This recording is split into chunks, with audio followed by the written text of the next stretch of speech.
نحمده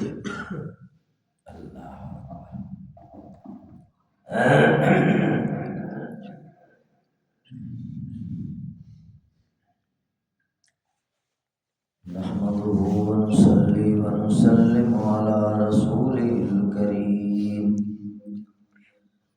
أما بعد فأعوذ بالله من الشيطان الرجيم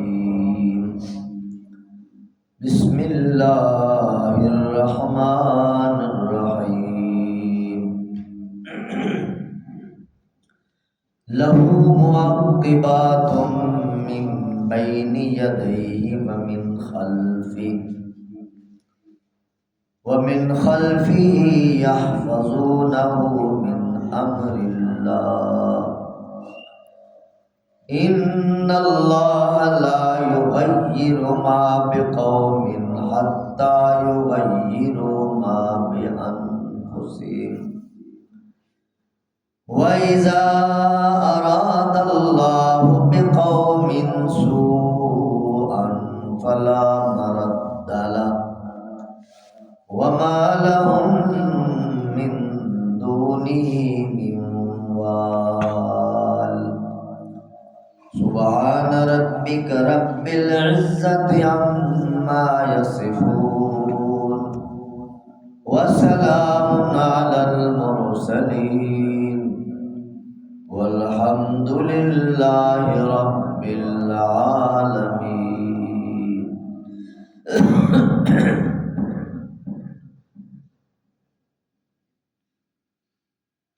له معقبات من بين يديه ومن خلفه.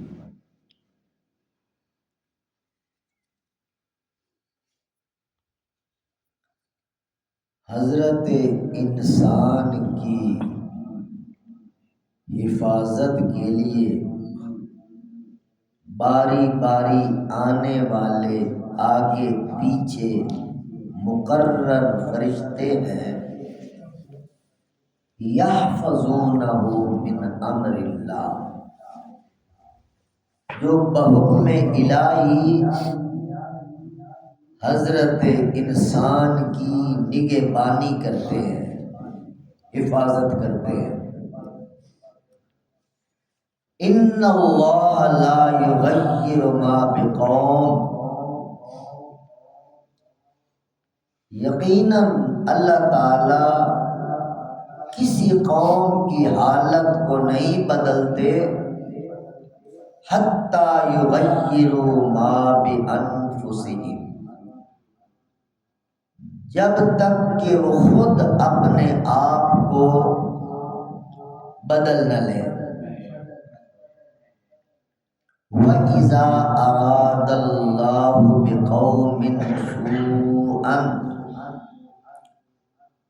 جب اللہ سبحانہ و تعالی کسی قوم کی آفت کا ارادہ فرما لیتے ہیں تو فلا مرد لہ، پھر وہ آفت ٹلنے والی نہیں ہوتی. وما لهم من دونه من وال، اور اللہ کے مقابلے میں ان کا کوئی حمایتی اور مددگار نہیں ہے. درود پاک پڑھ لیجیے. آج سیدنا مولانا صلی اللہ تعالی علیہ وسلم.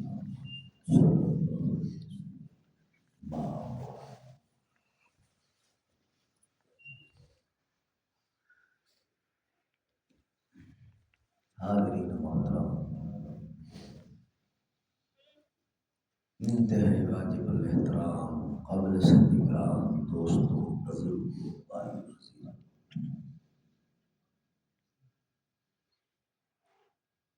اللہ سبحانہ و تعالی اس کائنات کے حقیقی سلطان ہیں. اللہ سبحانہ و تعالی اس کائنات کے حقیقی حکمران ہیں.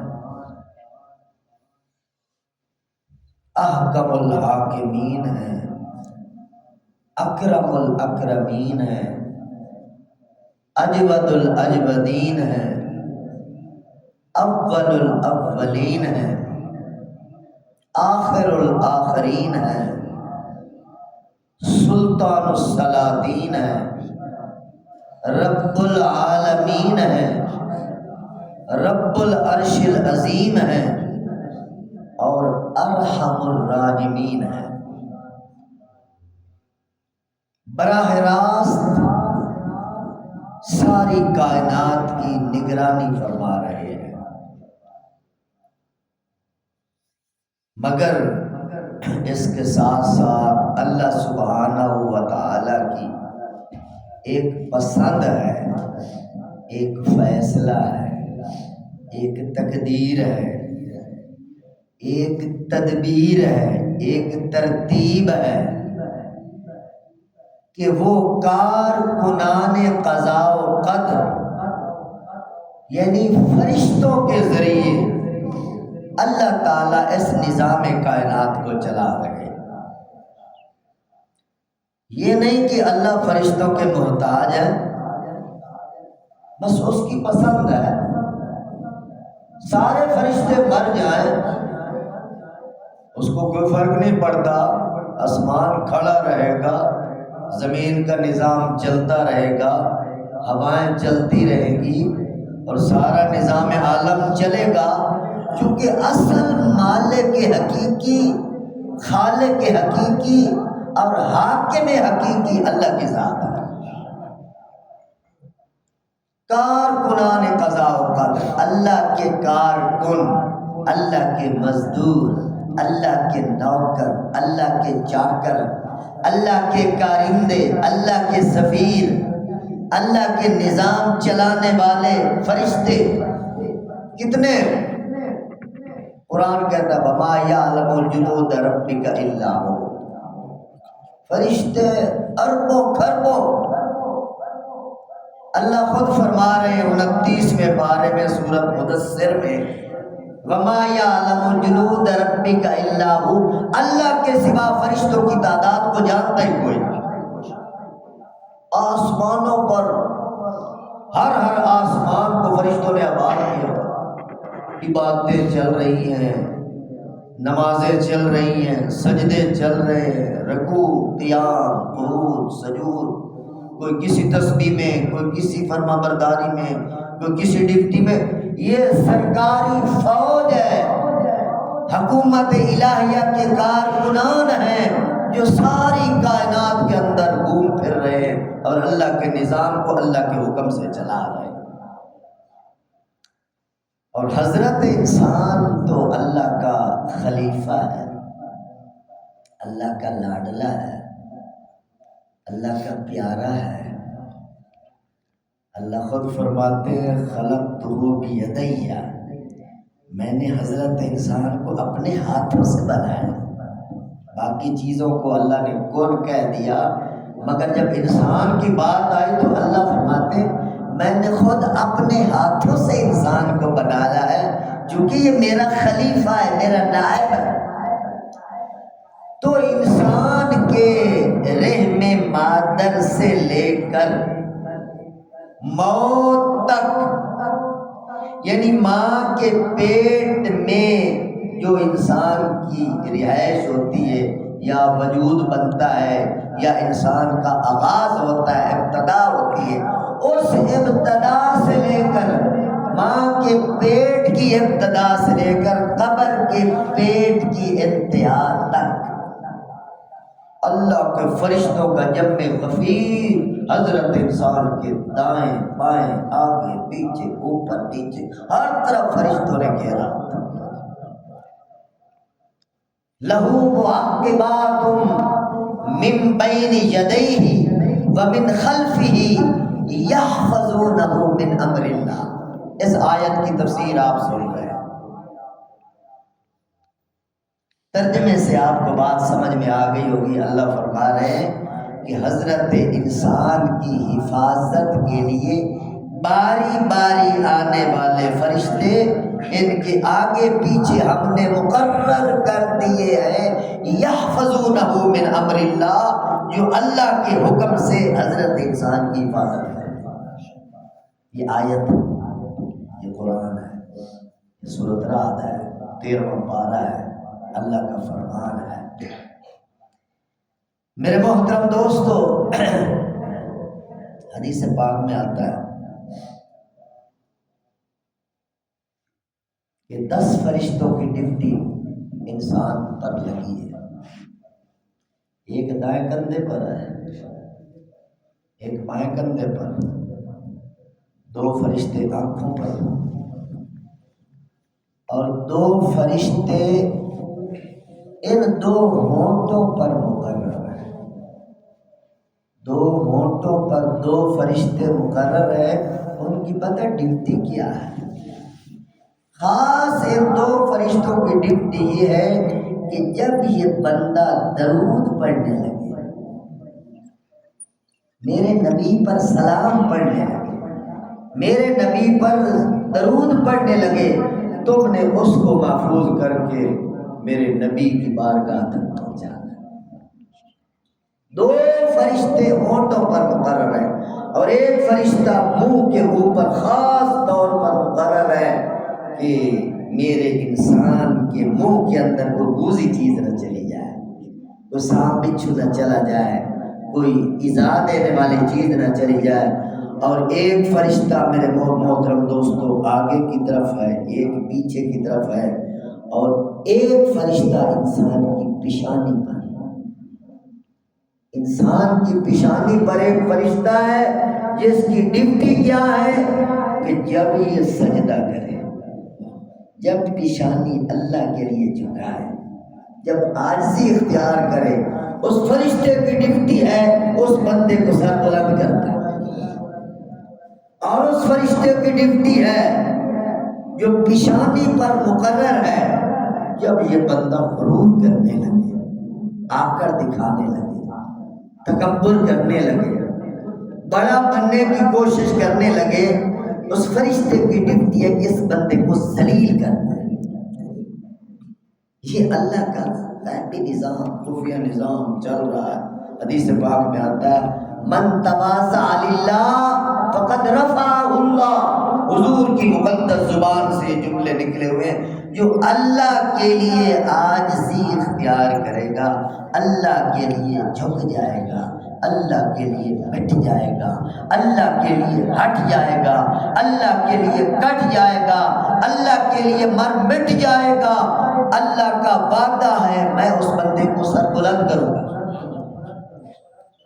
سچی بات ہے، مومن بیٹھے ہو، الذین یؤمنون بالغیب، غیب پر آپ کا ایمان ہے، نظر کچھ نہیں آ رہا مگر ہم مانتے ہیں چونکہ ہم مومن ہیں، ہم نے جنت جہنم کو بھی نہیں دیکھا، ہم نے پلسرات کو بھی نہیں دیکھا، ہم نے خدا کو بھی نہیں دیکھا، سب کچھ مانتے ہیں۔ الذین یؤمنون بالغیب، بے دیکھے مانتے ہیں، یہی ایمان تو اللہ کو چاہیے۔ یحفظونہ من امر اللہ، قرآن تمہارے سامنے کھلا پڑا ہے، فرشتے حفاظت کر رہے ہیں، پہرہ داری کر رہے ہیں، فرشتے نگہبانی کر رہے ہیں، اللہ کی طرف سے ہمارے چوکیدار کھڑے ہیں، ہمارے پہرے دار کھڑے ہیں، ہمارے نگہبان کھڑے ہیں۔ اب کوئی کہے کہاں یار دکھاؤ، میں نہیں دکھا سکتے، قرآن کہہ رہا ہے لہو معقبات من بین یدیہ ومن خلفہ یحفظونہ من امر اللہ، نص سے کتی ہے، آیت ہے، قرآن ہے، اللہ کا کلام ہے مگر دکھاؤ، دکھا نہیں سکتے، ہمیں نظر جو نہیں آ رہے، ہماری آنکھیں دھوکہ کھا سکتی ہیں، قرآن غلط نہیں ہو سکتا، ہمارا ایمان ہے فرشتے۔ اور پھر حدیث پاک میں آتا ہے خاص طور پر کرامن کاتبین یعلمون ما تفعلون ما یلفظ من قول الا لدیہ رقیب عتید، کہ تمہارے کرامن کاتبین بیٹھے ہیں، جو بولتے ہو، جو کہتے ہو، جو کرتے ہو، وہ سرکاری رپورٹر تمہاری رپورٹ تیار کر رہے ہیں. یہ بھی اللہ کا قرآن بیان. اب کوئی کہے دکھاؤ کہاں فرشتے بیٹھے ہیں، نہیں دکھا سکتے، مگر قرآن کہہ رہا ہے کرامن کاتبین یعلمون ما تفعلون. کرامن کاتبین لکھنے والے سرکاری فرشتے وہ لکھ رہے ہیں ما یلفظ من قول، جو بولتے ہو، جو کہتے ہو، جو کرتے ہو وہ لکھتے ہیں. قرآن کہہ رہا. اور حدیث پاک میں آتا ہے دائیں کندھے پر بیٹھنے والا فرشتہ امیر ہے اس بائیں کندھے پر بیٹھنے والے فرشتے کا. بائیں کندھے والا گناہ لکھتا ہے، برائیاں لکھتا ہے، خطائیں لکھتا ہے، اور دائیں کندھے والا نیک اعمال لکھتا ہے، نماز، روزہ، حج، زکوٰۃ، خیرات، تسبیحات، سجدے، تمہارے درود، سلام، استغفار، جو نیکی چھوٹی بڑی کرتے ہو یہ دائیں کندھے والا لکھتا ہے. اور جب انسان گناہ کرتا ہے، اب اللہ کی رحمت دیکھیے، جب گناہ کرتا ہے تو بائیں کندھے والا فرشتہ لکھنے لگتا ہے، دائیں کندھے والا چونکہ امیر ہے وہ کہتا ابھی رک جاؤ، ابھی نہیں لکھنا، ہو سکتا ہے ابھی یہ توبہ کر لے، ابھی نہیں لکھنا. اللہ کی رحمت دیکھو، دائیں کندھے والا جب بندہ ایک چھوٹی سی نیکی کرتا ہے تو یہ اس ایک نیکی کو 10 نیکیاں بنا کے لکھ لیتا ہے. من جاء بالحسنہ فلہ عشر امثالھا. اللہ کا قرآن کا حوالہ، ایک نیکی کم از کم، یہ کم از کم اللہ کے دینے کا معیار ہے، 10 نیکیاں ایک نیکی پر یہ دائیں کندھے والا لکھتا ہے. اور جب ایک گناہ ہوتا ہے تو اللہ کی رحمت دیکھو فوراً نہیں لکھا جاتا. دائیں کندھے والا جو امیر فرشتہ ہے اس پر مقرر ہے، وہ کہتا ہے ہو سکتا بھی توبہ کر لے، معافی مانگ لے. تو پھر جب تھوڑی دیر گزرتی ہے پھر فرشتہ پوچھتا ہے ابھی لکھ لو، توبہ تو اس نے نہیں کی، لکھ لو. پھر یہ فرشتہ کہتا ہے نہیں ابھی اور تھوڑا سا ایڈ کرو، ہو سکتا ہے توبہ کر. پھر بھی بندہ توبہ نہیں کرتا.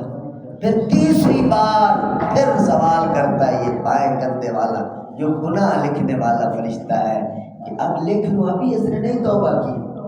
تو پھر بڑی ناگواری کے ساتھ دائیں کندھے والا فرشتہ کہتا ہے یار بڑا برا ساتھی ہے ہمارا، لکھ لو، ایک گناہ لکھنا، زیادہ نہیں، ایک گناہ پر ایک گناہ لکھنا ہے اور ایک نیکی پر 10 نیکیاں لکھنی ہے. یہ رحمت نہیں تو اور کیا.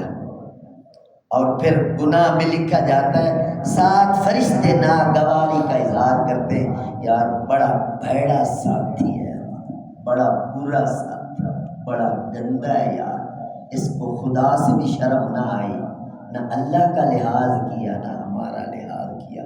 چونکہ گناہوں کی بو ہوتی ہے، سمیل ہوتی ہے تو فرشتوں کو میرے دوستوں تکلیف ہوتی ہے. لہٰذا اگر گناہ ہو بھی جائے تو جلدی توبہ کرنے کی کوشش کرنی چاہیے. انسان خطا کار ہے، اس لیے علماء فرماتے ہیں جو بندہ 5 نمازوں کا پابند ہے وہ آٹومیٹک اس کی دھلائی ہوتی رہتی ہے. ایک نماز سے دوسری نماز تک، نماز کے درمیان جو گناہ ہو جاتے ہیں اللہ اس نماز کی برکت سے سارے گناہ ہو جاتے ہیں.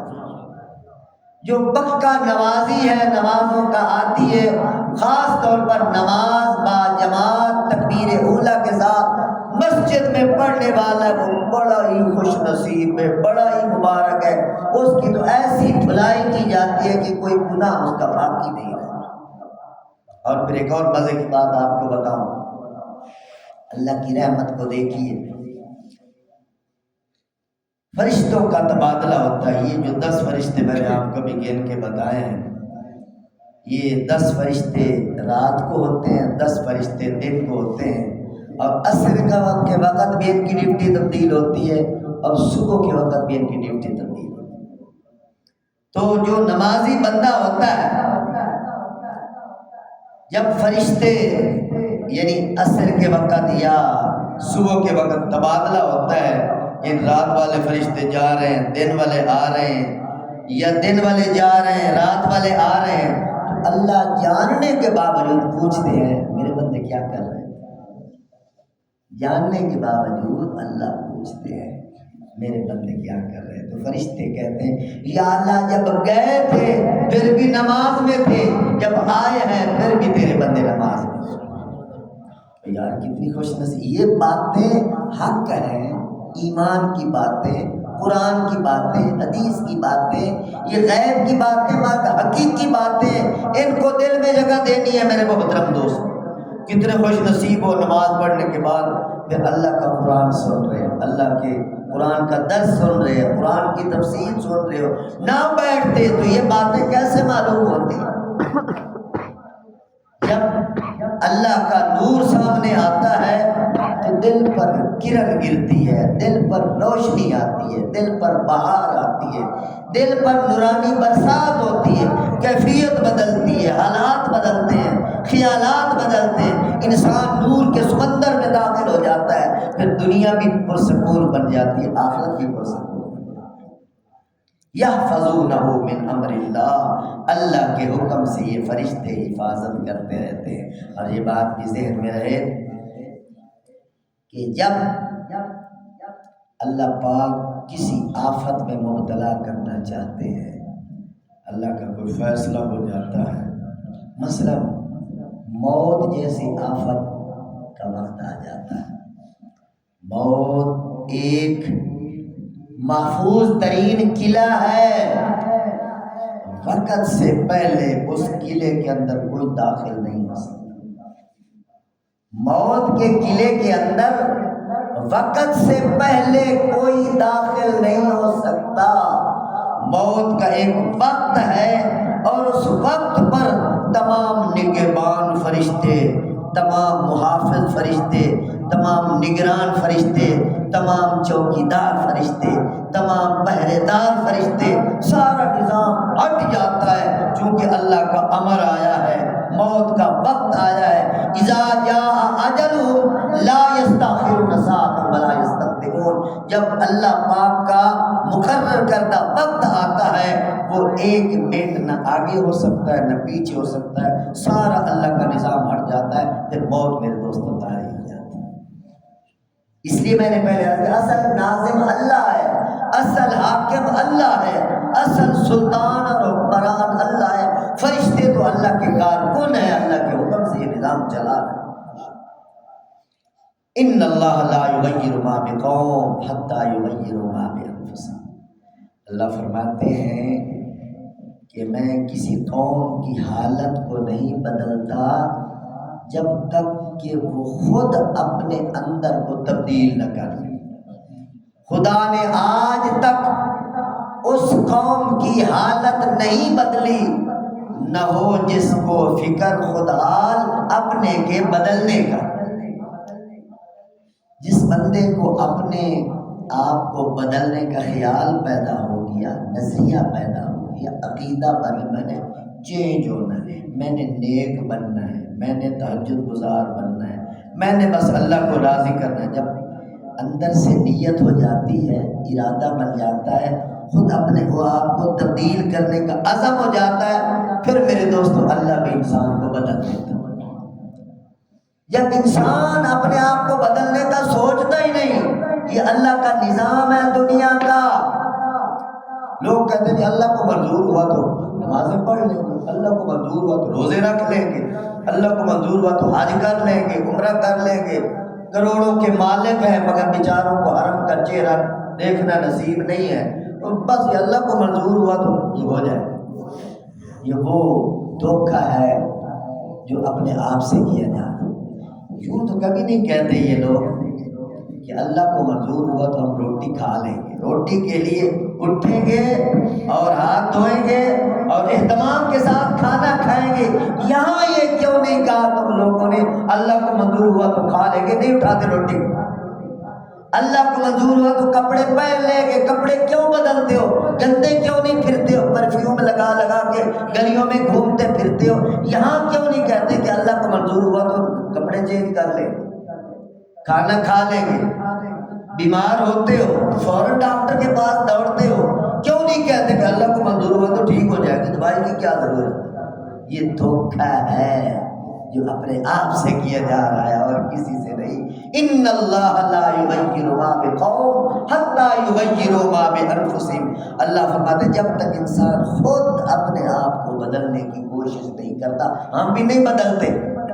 اللہ کا نظام ہے والذین جاہدوا فینا لنہدینہم سبلنا، دوسرے مقام پہ اللہ فرماتے جو ہماری طرف آنے کی کوشش کرتا ہے، نیت کرتا ہے، ارادہ کرتا ہے، عزم کرتا ہے۔ آپ ماشاءاللہ ارادہ کر کے درس قرآن سننے کے لیے بیٹھے ہیں، اب نور کے موتی آپ کی جھولی میں جا رہے ہیں، آپ کے دل کی گہرائیوں میں اتر رہے ہیں، کیونکہ آپ نے آپ کو بٹھایا ہے تو اللہ نے یہ سعادت آپ کو عطا فرما دی۔ اللہ کا ایک نظام ہے، اس نظام کے ساتھ چکر بازی نہ کی جائے۔ جب انسان ارادہ کرے گا، نیت کرے گا اور ادھر قدم اٹھائے گا تو پھر اللہ کی رحمت سنبھال لے گی۔ اگر یہی کہتا رہے گا نہیں دیکھی جائے گی، اللہ کو منظور ہوا تو ہو جائے گا، یہ وہ دھوکے والا جملہ ہے جس پر انسان بہت بڑے آنسو بہانے والا ہے، بڑا رونا پڑے گا اس دھوکے پر۔ تو میرے محترم دوستو، آپ خوش نصیب ہو، اللہ کے گھر میں تشریف فرما ہو۔ اذا اراد اللہ بقوم سوءا فلا مرد له وما لهم من دونه من وال، اللہ فرماتے میں جب کسی قوم پر عذاب لانے کا فیصلہ کر لیتا ہوں، کسی نادان قوم، جاہل قوم، اپنے آپ کو دھوکہ دینے والی قوم، برے راستوں پہ چل کر جنت کی توقع رکھنے والی قوم، جب میں اس پر عذاب، مصیبت، آفت اور اپنا غضب نازل کرنے کا ارادہ کر لیتا ہوں، فلا مرد لہ، پھر اس کو کوئی ٹالنے والا نہیں، اس کو کوئی ہٹانے والا نہیں، اس کو کوئی روکنے والا نہیں، وہ ہٹنے والا نہیں۔ اللہ کا حکم میرے دوستو نافذ ہو کے رہتا ہے۔ وما لہم من دونہ من وال، اور پھر اللہ کے مقابلے میں کوئی مددگار نہیں ہے۔ جب اللہ کا عذاب آتا ہے، کوئی پیر، کوئی فقیر، کوئی ولی، کوئی اگلا پچھلا بزرگ، کوئی جن، کوئی فرشتہ، کوئی قبر والا، کوئی مزار والا، کوئی نظر آنے والا، کوئی نہ، کوئی نہیں۔ خدا کی قسم قرآن آپ کے سامنے کھلا پڑا ہے، وما لہم من دونہ من وال، اللہ کے مقابلے میں کوئی پیر فقیر نہیں چلتا، کوئی جن فرشتہ نہیں چلتا، کوئی قبر مزار نہیں چلتی، یہ سارے خدا کے عاجز بندے ہیں۔ تم ساری زندگی خدا کی نافرمانی کر کے یہ عقیدہ رکھو کہ پیروں کے نام کا نذرانہ اور نظر نیاز دے کے ہم چھوٹ جائیں گے، یہ اپنے آپ سے دھوکہ ہے، اور خدا کی قسم اس دھوکے میں انسان غرق ہونے والا ہے۔ عقیدہ صاف کرو، اللہ کی ذات حقیقی ہے، وہ اگر انسان کو چھوڑ دے تو کوئی بچانے والا نہیں، لہذا اللہ سے بنا کے رکھو، عقیدہ صاف کرو، توحید صاف کرو، ایمان صاف کرو، اللہ کے ساتھ تعلقات کو صاف کیا جائے۔ اسی کے اندر میرے دوست دنیا کی بھی کامیابی ہے، آخرت کی بھی کامیابی ہے۔ اللہ مجھے آپ سب کو اپنی پاکیزہ ہدایات کے مطابق عملی زندگی نصیب فرمائے۔ الحمدللہ رب العالمین والعاقبۃ للمتقین والصلاۃ والسلام علی سید الانبیاء والمرسلین۔ اللهم اغفر لنا وللمؤمنین والمؤمنات والمسلمین والمسلمات الاحیاء منهم والاموات من الجنۃ والناس اجمعین انک سمیع قریب مجیب الدعوات رب ارحمهما كما ربياني صغيرا۔ صلی اللہ تعالی علی حبیبہ خیر خلقہ سیدنا محمد وعلی آلہ وصحبہ اجمعین برحمتک یا رب۔